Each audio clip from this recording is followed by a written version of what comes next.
Welcome to A Photographer's Life, the channel that takes you behind the curtain into the world of professional architectural photography. Join us now for an episode with some of America's premier architectural photographers. Today's broadcast comes from a recent Zoom meeting of the Association of Independent Architectural Photographers. This discussion is led by AIAP Director Alan Blakely. We hope you enjoy the show. If you do, please let us know by liking this episode and subscribing to this channel. Now, on with the show.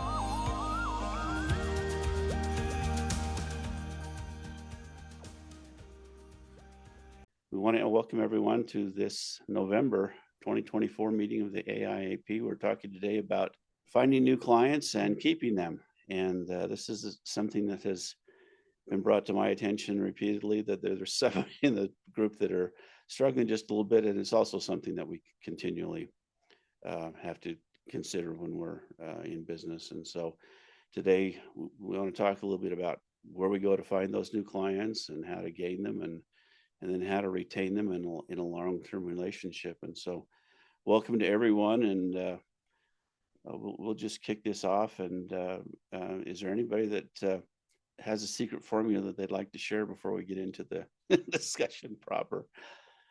Yeah, I fight them off with a stick, those new clients. I mean, we actually had a couple conversations before this meeting went live where that was the case. There's a few that are, they've got more than they can handle and they're turning work away. And that's wonderful. But for those who are not in that position, I think that's what we're hoping to maybe discover some ideas and techniques that might help move their businesses forward. And so let me just start off with it and say that it's changed so much in recent years, or at least over the span of my career, how I find new clients and how I go about maybe getting them to use me and then retaining them. Because initially when I went out, it was with that portfolio under my arm and prints and 4x5 transparencies and a portable light box and getting a meeting with an art director or a marketing director or something like that, and then sitting down and showing the portfolio. And I don't know that too many of us do that anymore. Does anybody here do that anymore? Does that ever happen? You're bringing back memories. Look, let me throw this out to everybody. Yeah. In the last several years, when I've done a high-profile project for a client, a developer or the architect, interior designer, I will always ask for a referral letter if they enjoyed what we delivered to them. And most of the times they will give me a nice referral letter, and I immediately will send samples of outtakes from that project along with that referral letter to a competitive developer or architect that's in that same genre. Most of my photography is in the hotel, hospitality, but more importantly is the multifamily industry, luxury, high-rise and mid-rises. And I'll go to the developer and the architects that do primary that genre of business, and I will send them samples of a work that they wish to be in that particular market or with that particular client. And I always seem to get favorable responses or inquiries about our rates or services, because they know that referral was from a person that's they're familiar with in that industry and marketplace, and that opens up the door that says, well, if this firm can hire me, this photographer, I'm more acceptable to listen to what and offer them bid proposals for our next project. Yeah. Now is that something that's you send out physically? Are those physical prints? And these days I'll send them outtakes of PDFs. Okay. Of a luxury high-rise or mid-rise project, and I'll send to the architect or developer a referral letter from the architect on that project or the developer from that project, and send it to other people in that industry and to say, here, your competitor has saw our work, has used our services, and that opens up a lot of doors or inquiries into our services for their next project. So I'm just still want to be clear on the mechanics of it. Is that an email that you put that I'll in? send an email introduction. Just completed a project X, and with the developer and the architect, and here's outtakes for your review. And then they'll look at the PDF, and then they'll also see the attached referral letter. Richard, on your emails, do you also put a link to your website, and especially that part of your website that relates the most to what you're sending? Yes. It depends. If I'm going to send a multifamily industry, I'll send them that category. Or if I'm doing hospitality, I will send a project and a referral from the developer, the restaurant, or the hotel organization to another department of that architect or developer that does that similar projects. So, they're seeing apples to apples, not apples and tangerines. They don't want to see healthcare outtakes when they're not in that industry. If there's architects and engineers and construction people or in the healthcare, I will send them healthcare projects and referral letters from that industry. And it was positives. I get a lot more inquiries and follow-ups. We're interested in, can you send me your rates? Can you send me additional work samples? And that opens up the door versus a cold call or a cold email, is that they know that developer, their competitor, they know that other architectural firm that they work with or similar in that industry. And that opens up a lot of doors. So is this mostly in your local market that you're doing this, or do you do this nationally, or how does this work? I do it occasionally nationally, but there's so much business in the Texas area. I can get in a car in 3 hours or 4 hours. I can be in Dallas, Austin, San Antonio, and be working that afternoon, shooting that evening situation. But I do, if it's an out of town developer, I just completed a project in Prescott, Arizona last week, and for a major developer in Oregon, and they specialize in the luxury senior citizen communities, and I mean serious luxury communities. And so I will reach out to that West Coast developers and other people in that industry as well, regionally and nationally. Mm-hmm. And how do you find those names? Ooh, Google. Okay. Healthcare industry, luxury adult senior luxury multifamily developers. And then from there on, it branches out to the architect, the interior designers who specialize in that industry, the construction people who do a lot of categories in the healthcare, hospitality, multifamily industries, and I'll concentrate in those areas. And once again, they'll recognize their competitor or another person in that industry, right? Whether it be a construction architect or a developer. And once again, well, if that firm was interested in and have used successfully this photographer's services, and I'm interested.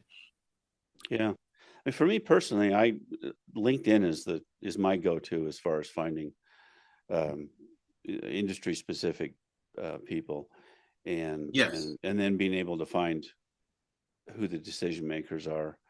Correct. I use LinkedIn search for those kinds of things, and especially in putting together maybe a mailing list or things like that. LinkedIn is such a huge resource for that. There's all kinds of little plugins that you can use on your Chrome browser to, scrape the email addresses and things like that for these contacts that you find on LinkedIn. But for industry specific kinds of contacts, that LinkedIn seems to be just a gold mine for me, and worth every penny that I pay for that premium membership. What plugins are you using? Lead Leaper is the one that I've used the most. Lead Leaper, LEAD LEAPER. and it looks like it's a little frog icon. And it's a free plugin if you only want to just find single email addresses. If you want to pay, get into their paid program, then it will go ahead and it'll find like 50 at a time for you. You do a search, and once you've got the search returns for that, say, marketing directors of construction firms with more than 100 employees in the United States or in California, say, and then you do that search, and then you start Lead Leaper, and Lead Leaper will scroll through that and create a database of the email addresses that it finds in that search for you. But you're paying for that premium LinkedIn? Well, no, Lead Leaper is a subscription, and when you use it in that way, and I think it's $29 or $39 a month to use it that way, and you get, I don't know how many hundreds or thousands of search returns that you can do. But that I've built my email list with Lead Leaper primarily. I tried some other resources, but that was the easiest one for me. Right. But you are paying for the premium LinkedIn service. I am, yeah. Okay. Yeah. There's also Hunter. That's a really good one. That Hunter.io. That's what I use. That is excellent. Yeah. And that's free. It has a function that I can, for those who don't know, I have to explain how it works. They have a function I haven't used, which is now you can do a search by industry. Yeah. So, but what I use it for primarily is finding email addresses. That's its main purpose. And the primary ways I use it is you just take the URL of the company and you just put it into the machine. It doesn't always deliver all of the emails, but you can sometimes, if there's a standard format, it'll at least give you one of the standard formats. I see less and less standard formats now, which is very frustrating. I intend to write a letter to complain to somebody when I figure out who that is. But it's also got a way to verify. So you can, if you think you know what the email address is, you plug it in and it'll tell you whether it's valid or not. And it's gotten much better. It's much more accurate than it used to be. It's a really good product. Yeah. I use it, just yesterday to verify a couple email addresses for people. Yeah. And How do you get it? Hunter.com or what? It's hunter.io. .io. Oh. Yeah. I forget what, I don't know what it is per month. I think I pay $400 or $408 a year. And I've just been using the free service that are so I don't pay anything for it, but I use it to find email addresses. Every once in a while, you'll hear somebody's name and you'll wonder what their email address is at a certain company, who was involved in this, and they give you the name, but you can't contact them. And Hunter is such an easy way to find them and get the email address. I will say that when Hunter fails, or I can't find it any other way, sometimes on LinkedIn, people simply give you their email address. That's rare, but it does happen. I'll just, I don't use Google, I use DuckDuckGo, which doesn't roll off the tongue, but it works very well. And I'll just put in, Joe Blow email, name of company. Yeah. And just keep scrolling. And very often what you see is, there's a lot of companies you can pay that will ostensibly give you that information, but you can see the format, and then you can start plugging that in. You can't see the whole email address. Then you plug that into your guesses into Hunter, and I find that to be very helpful too. Yeah, I mean, even if you do that search, like you say, with the person's name and email and maybe their company or whatever, what I find generally is that it will pop up in a PDF somewhere online where it's been printed, and then you just then it's verified. Then that's the one. And so PR people, communications people, who are the people who we are, at least I'm most interested in. Yeah, they'll do RFPs, answers for companies and cities and so forth, and there it is. It's a beautiful thing. And that's where I find most of the contacts when I'm looking for a marketing director for a construction company, because they've got so much paperwork that gets published. for these proposals. And Yeah. so you'll find the person and usually it's the person writing the proposals that's your contact for photography in a construction company. So I use a very old-fashioned approach for some of this. If there's a client or a prospect that I really, really want, then I'll make the time to call the company mhm. and I'll talk to the receptionist, tell them exactly what my interest is, who should I talk to? Okay, the marketing coordinator, but in your company, do you also have someone that handles photography, even, underneath that person? And anyway, I just talked through with the receptionist, the whole setup of their company, and I end up finding the right person. And then when I send an email or call that person, I say, well, I talked to Sue at the front desk and she said that you would be the one I need to talk to about my interest in doing your photography. And anyway, old fashioned, actually pick up the phone and talk to a person. I think that's It really works. refreshing. Yeah. It Works. works. Yeah. Yes, it works. I also have to say that I do a lot of cold call emailing. And if I'm not really sure who the right person is for whatever reason, I just start sending it to the architects or even the principals. I mean, not for the giant firms, but for any other firm. And they will write me back and they say, I've referred you to our communications person, and they'll forward Yeah. it. And there's the email. So now you have the name and you know officially who it is. Because yeah, God bless them, they want to be helpful. Hmm. So you don't have to necessarily only stick with the people that are going to be your direct contacts. No, that's a really good point, because I've had a lot of projects that have come through and I've been connected to an architect on LinkedIn or something, and he's seen one of my posts, and then he's been a principal architect and said to the marketing director, contact this guy for a project. And so that's how it comes about. It's through the principal architect, which generally we tend not to communicate with them. I spent lots of years marketing to marketing people, and I think they a lot of times can put a name forth to the principal architect, but a lot of times the principal architect, depending upon the size of the firm, is going to ultimately have the say so of who they want to have their eyes on the project. Face to face is more important than ever. And if somebody is going to have traveled, let's say in my case, from Ohio to Kansas City to Boston to New York for the purposes of meeting with that person, that communicates the value that you put into your desire to have that relationship with them. I think there's also something that about meeting face to face is that when we often, I think a lot of us get hired by people that we've never met. I mean, every once in a while, you don't even have a Zoom with them. It's all done over email. And the thing that I think a lot of new photographers don't recognize is that when we're on location, we are, as far as everybody else is concerned, we are the company. We're representing the company.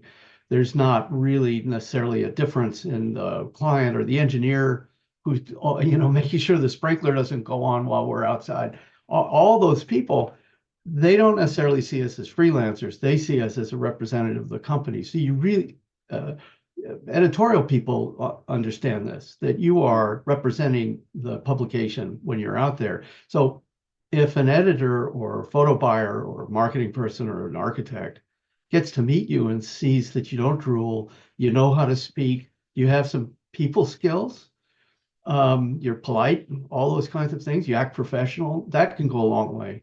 I look at, I look at other people's websites and look at their posts and so forth. And I see people that are pretty successful and I look at their work and there's nothing really special about it. And I think, well, okay, that's good that they're still getting work. But I think it's such a competitive business that there has to be, or it doesn't have to be, but I think you need every edge you can get. So if you can, do work, because not everybody, I don't know. Anyway, this is an ephemeral statement, right? There's no definitive way to tell whether somebody is good, even good or not, because there's the basic standards of architectural photography are pretty straightforward. So then what do you do to bring that extra thing that might get somebody's attention or keep their attention so they hire you again? Well, and nobody's talking about price. There's sometimes price is what keeps people getting that work too, and how they price the project, whether it be cost sharing, all that goes into it, the package. So Yeah, but I also see, I mean, I have for one reason or another been able to see a major competitor in the Bay Area who's extremely busy, and I was shocked at how much he was charging. I see less resistance to price than I have ever seen, honestly. And so, maybe I'm opportunistic, but I pushed my rates, and as a result of that. But what I do see is people are really critical about the fact that you show up when you say you're going to do a shoot, and it gets done, and it gets done on time, and it gets done right, and the images look great, and there's this expectation of good work. There's also there's good work, and then there's fabulous work, and most of the work we see is just good work. But the biggest problem I see for photographers starting out is the work just is not good. I mean, they're watching too much YouTube, and they're getting their information from influencers who are not photographers, and what the stuff that they're looking at is not what the industry is all about. And so for the newer photographers, it takes a little bit more effort to find out really what is the good work and who's doing it, and what does it take to get to that level. And to me, that seems to be the biggest hurdle that I'm seeing, and they are cutting price. I mean, well, and also I think as a beginning photographer, your portfolio is just simply going to be thinner. And one of the ways you can deal with that is you just go out and do the work anyway. Well, sure. I mean, this is Brad mentioned Yvonne Bond. That's kind of what he did in a way. You just go out and, I mean, I know I've forgotten his name, a guy in LA who was young and starting out, and he went out and shot the Calatrava first project in the States was a bridge, a pedestrian bridge in Redding or something like that in Northern California. And he just went out and shot the hell out of it. And he just marketed himself going out shooting for free, for not on assignment. I mean, you're doing exteriors. You don't even need to ask permission. You just show up and do it. And that's a way to build a portfolio. I mean, it's not a long-term business strategy, certainly, but working for free. To build on what Barry said, that's exactly what I did. I haven't been in the business that long, but I love to go find distinctive architecture and photograph it, and I would do it for free, but I found a way that I can get paid to do it, which is a lot more fun. And I shot all kinds of stuff like that. I have Calatrava pictures in my website, and I have other famous architects and Richard Meir and things like that. Well, I didn't get paid to shoot any of that. I did it for the fun of it and to build up my portfolio, to show that I could do that kind of work. I think also for young photographers, it's important to know that your clients they know who Calatrava is. They also know who Frank Gehry is, and I think what I'm about to say, there's a kind of limit to this. If you take pictures of famous buildings, if you are taking pictures of studio gang buildings, which tend to be really distinctive, so that people know who that is, it doesn't necessarily matter whether your potential client thinks that you are shooting directly, you're being hired by Gene Gang and the marketing people or not, but they know the building. And so if they see that you can do a nice shot of a famous building, that's helpful. Now, the other side of that is if you're going to go to Los Angeles and take yet another picture of the Disney Hall, that's not going to do you any good, because there are so many pictures of that taken by, thank you, I mean, tourists. So, pick a building that is distinctive. Anyway, that's I'm just talking about ways to build a portfolio. I think that's good information, and I will admit that my first portfolio that I took around was 100% non-paid work. Yeah. Every single shot in there was a shot that I had done on spec and was not paid for. Yeah. But you have to execute it really well to pull that off. It can't just, you can't be just the merits of the subject itself.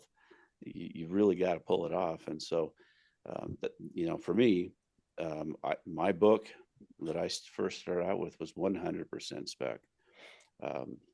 And yeah, I had a lot of nobody real knew estate that. photos in mine. I didn't do a lot of real estate, but I was hooked up with a guy who I was very friendly with, who specialized in craftsman homes and older homes in Los Angeles. And I would shoot anything for any amount of money in those years. And so I would just pluck the very best interiors and exteriors and just show those. I mean, it might be one photo out of the 40 that I delivered, because that's the nature of real estate, but it was good enough. So just to piggyback what Alan said about delivering on time. So I went to Brooks Institute back in the day and graduated in 81. And one of the instructors, final classes in business, he says, and it always stuck with me, if you deliver a good product on time at a fair price, you'll never lose sleep over not having enough work. Now in the Portland market, where I've been my whole career, that's not always the case, but I always felt that was a good way to go, to remember that. And I tell some of my assistants that are just starting out, just to remember that those 3 simple principles: on time, good quality, and a good price. And that's what you were talking about, Alan. David, to jump off of that, I mean, I teach architectural photography at Columbus College of Art and Design every other year. And one third of their grade is to show up on time. If you are late, you lose a point. If you miss a class, you lose 3 points. There's 17 classes. Okay. I don't care where you are, what job you have. If you've got a client who's there, you're to meet them at 9 o'clock, you show up at 9:10, 9:15, you're not going to have that client anymore. I'll go farther and say, show up at 8:30, quarter to 9. Yeah, because you're going to be lost. You got to find the place.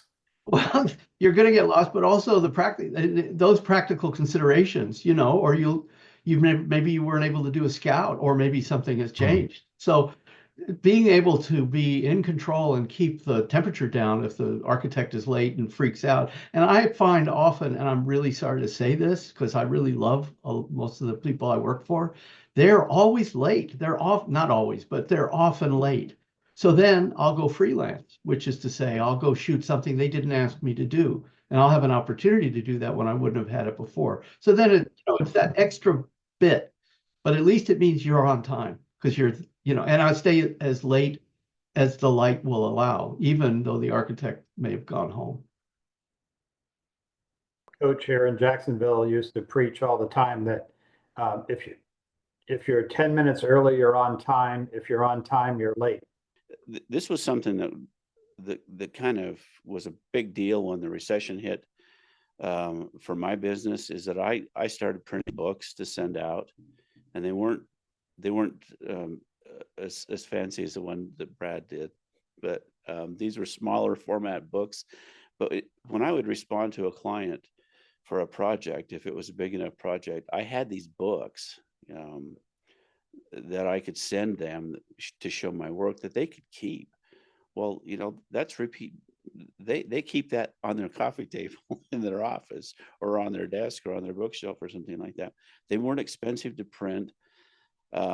I don't remember offhand who I did them through, but I think I maybe had $15 into each one. But for a $5,000 project, that's not a big investment. And so coming out of the recession, that was a huge factor for me. There were a few projects we picked up, and I know that the difference, because the other photographers they were considering were good, the difference was probably the book that I sent to them, that they could just, they sat with my work for longer than anybody else's. So just wanted to circle back to that. Well, it doesn't have to be a book. Books are really great. But I show up, I just print a bunch of 11 by 17s and I put them in a decent box. Yeah. And I show up with loose prints. They're not in plastic or anything. And there is really nothing like looking at a printed photo, whether it's in a book or a loose print. Well, and if you really want to confuse a 28-year-old marketing director, show up with transparencies. Yeah, with your own light box too. You got to My right? Yeah. Exactly. And then tell them it's a digital print. And then what? Yeah, this is from my Nikon. Oh. No, I'm being mean. I have an 18-inch laptop that I just take with me and I show off things. Yeah. And then like if they like a particular kind of pictures, set of pictures, oh, I got lots more of those. Let's go look at this. Because I don't know for sure where they're going to go. And sometimes you think that they just do, let's say, retail, but really they also do offices and they also do something else. And when you're there and somebody asks, well, have you ever done, high-rise office buildings? And it's, oh yeah. And then we go to that tab and find that stuff. Where I can possibly take enough printed stuff with me to show when they are taking me all around. Thanks, Glenn. Let me just jump off here really quickly. And there was one area that I wanted to cover because I've had a few questions about it, and that's about advertising and using paid advertising and Google ads and any kind of pay-per-click kinds of things. I don't do any of it, but I just wanted to kind of open the discussion. Is there anybody that does any kind of, what we would consider traditional advertising for their business? You mean besides like Wonderful Machine and Found, or even Yeah, I'm specific? talking about, stuff like Google ads and advertising, in other kinds of media that where you actually would have like a display ad or something like that. There's a lot of local construction and architecture magazines out there that I see photographers advertising in. I don't know how much traction they get from that. I used to pay to be in the local AIA, but really didn't get any traction from that. I pay for Instagram if you want to pay for certain images to be promoted. But as far as advertising, I don't advertise in magazines, but wanted to mention the great advertising of just being published, having your name there in the article is just made a world of difference when I started out. So getting published, it's all about getting published. I mean, there is a publication in Cleveland called Properties Magazine who does not pay for the use of photography, but gives quarter-page ad or half-page ad in exchange for the use of the photography. So we've done that. Let's bring up SMPS because networking is something that I think that we ought to talk about. And SMPS is one of those groups that for some has been an excellent source of networking and an excellent source of them ultimately finding jobs and assignments and things like that. For me personally, it hasn't gone well, but I'm just wondering if anybody else has experiences with SMPS. Brad, you mentioned you're a sponsor, which I used to do a lot with SMPS, and I still am a member, and I go occasionally, not very much, and part of it is just it's twofold. It's something I said earlier, where I feel like there's a lot of people at SMPS who may play a role in the decision, but aren't the decision makers. Just like they're being hired as an architect because of what they bring, hypothetically, you're being hired as an architectural photographer for what you bring. Yeah. And you're not just to be a monkey to set up a camera and point it in a certain direction. Hopefully you're there because of your skill and what you can lend. And I think one of the ways to show that skill is, there's a very simple question. What do you want to see in the picture? And it really forces architects who, may have worked on a project for years and they've got this picture in their head they think you're going to be able to replicate, which is a road to disappointment. But if you just kind of force them to be articulate about what they want to see. Is this element important? Do you want more sky? Do you care about this or that? It forces them to be more of a partner and less of a dominant partner. Well, Right. Barry, I'll say two things to that. First off, there's two words that I use to define me, and really photographer's not one of those two words. One's collaborator, because I think it has to be a collaboration. Yeah. And second is storyteller, is that you can take a beautiful image, but if it doesn't convey the story that your architect needs it to convey, Yeah. it has no value. Yeah. And so I'd rather go, like, I want to understand. And this is also something I think we talk about too, not enough in our trade groups. Everybody talks about money or whatever. That always is the consistent conversation, which is important. We all have to make money. That's important. But what at the core of it, what are you trying to do? How are you trying to do it? I want to understand the architecture. I want to understand what we're trying to tell a story about. And then I want the photo shoot to be a meaningful execution of how we tell the story of that project in a meaningful way. Well, and it's also the way that the architects are thinking about that. Yeah. So if you can begin to communicate at that level, I think it makes life a lot easier when you're on site with limited time. It's one thing that stuck in my mind is asking the question of what's the story that we're trying to tell in these photographs. I mean, to me that informs everything I do in that assignment. If I can get the architect or whoever it is to answer that question and then have that conversation, is, what is the story that we're trying to tell here? Because that informs how we set up the shots and when and who's in them, if anybody, and all those kinds of things. And then what's the end goal here? Is it awards? Is it just documenting this building? If so, I don't really want to do it. But if it's something to present, create some really amazing images, then yeah, I'm on board. So yeah, thank you, Brad. I appreciate that. Well, and I mean, even when I get things where, we set up a day to do a shoot and the weather doesn't cooperate, and they go, well, we could still do the interiors. Yeah. And it's like, no. Do you not realize that impacts the feeling of the space? And we need to convey the feeling of the space. So we need to have a sunny day, whether it's interior, exterior, whatever it's, my background, like I said, my father and grandfather are both architects. I grew up going to job sites. For me, it's all personal, and when I go out there, it's personal, and I take it very personally. Well, one of the strategies that I use, which is varying degrees of success with architects or whoever, is I start talking about, obviously, I say, well, I'm part of the marketing team. And I say, part of that is what's the editorial level here?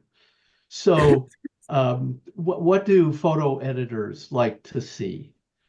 Now, this is something that we know about or should know about. It's something that there's no reason to expect necessarily an architect or even communications people to understand, that editors or photo buyers, whatever, have certain requirements of what they want. And so it's just another way. There's no magic, because there's a lot of bad editors out there too. So it's not a guarantee that the photo will be good because you're trying to match some imaginary standard. But it does kind of stop the conversation for just a moment and gets people to think about what a good photo is. Now, in order to do that and actually have that conversation in depth, you have to look at magazines and publications online and all. You have to know the history too of what that standard is. So anyway, that's just another strategy of having that conversation with an architect or a communications person. Thanks, Barry. Well, gentlemen, I think we will wrap up here. This has been a really interesting conversation. It didn't go and end up where I thought it would, but I think what happened is that we got to a lot of really valuable information. And so there are some things in here that I don't think we expected to hear, but I'm glad we did. And so I'll be re-listening to this because this was a really interesting conversation. And thank you for your participation and willingness to share your thoughts and information. And it's a rare thing when a group of photographers get together like this and nobody's fighting. So thank you. Too early to drink. Yeah. So we will we'll meet again. I think we'll probably try to schedule a December meeting, but I'll keep you posted on that through email. And this conversation should be up here in about a week's time. So thanks to all of you. Have a happy Thanksgiving and stay safe. This has been another episode of A Photographer's Life. If you've enjoyed this program, please let us know by liking this episode and subscribing to this channel. A Photographer's Life is brought to you by the Association of Independent Architectural Photographers. This episode is copyrighted and may not be used in full or in part without the written permission of the AIAP. Please join us again soon for another inside look at the world of professional architectural photography.